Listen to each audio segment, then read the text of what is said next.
Meaning of drain. Drain.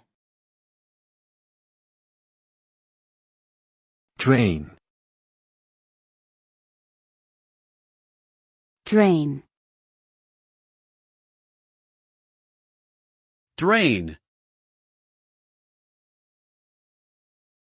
The term drain refers to the process of removing liquid or gases from a specific area or object. It often involves the use of pipes, pumps, or other equipment to move the substance away. The result of draining can vary depending on the context. For example, draining a swamp could result in making the land more suitable for agriculture or development, while draining a sink could result in removing excess water.